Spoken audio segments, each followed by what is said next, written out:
actor is David O. Russell, and why is he so unique and great to work with? I think every artist, true artist, is very original. And each director, whether it's David Lynch or Martin Scorsese or David O. Russell, will make film on their own way. And as an actor, it's wonderfully interesting to work with these different directors and see how they get to realize their film with different method, with different ways.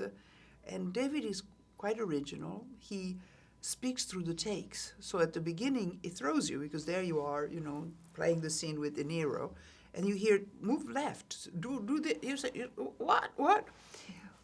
But my father, who was a director, Roberto Rossellini, directed, because in Italy they looped every film, and of course my father came out right after the silent movie, so director used to talk to actors.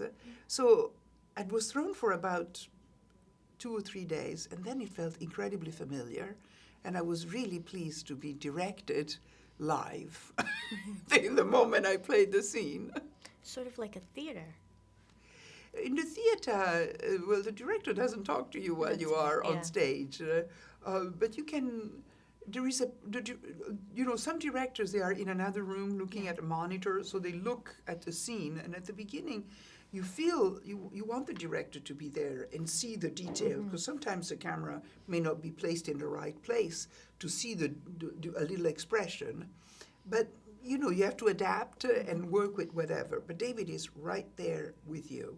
He's underneath the chair, behind the chair talking to you, but you feel his presence completely. And after a while, you relax into it, and you follow his instructions. So I liked working with David quite a lot.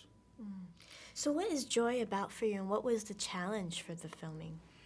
To me, the film is about two things. It's about women not giving up their dreams, because women, especially modern women that have a family, they are the caregiver, but they also have a career, they set aside their dream because there's no time, they're so busy.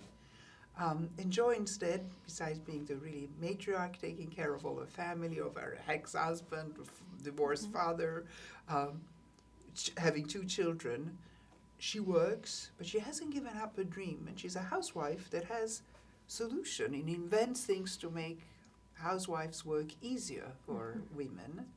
And so the film to me is about not giving up your dream. And it also is a very interesting message. The film starts with Joy wanting to be an inventor. And the sister playing with her says, and then you'll marry Prince Charming. And she said, no Prince Charming. That's a very interesting film. There is no romance in the film. There is a family, there is an ex-husband, but it's the story of a woman wanting to become a businesswoman. That's not a dream that is often allowed to women. So David O. Russell, he enjoys exploring the notion of relationships in his films. What is the vision of a relationship for you, and is there such a thing as a perfect relationship? No, there isn't. And I think David O. Russell captures very well the family dynamics, where the family is both a place of intimacy, of warmth, of tenderness, but of conflict, of disappointment, of tension. And that's true of every family. And Joy, throughout the film, receives the support of the family, but they are also the first one to take away from her and take away from her dream. Trudy, the character I play, who's the love interest of Robert De Niro, the father of Joy, finances Joy's new mob invention.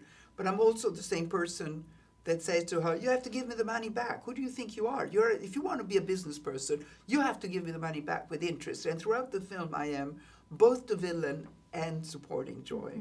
And that is so true in life. Things have a duality. And David really knows how to capture that. That's right. All right. Well, thank you. Thank you.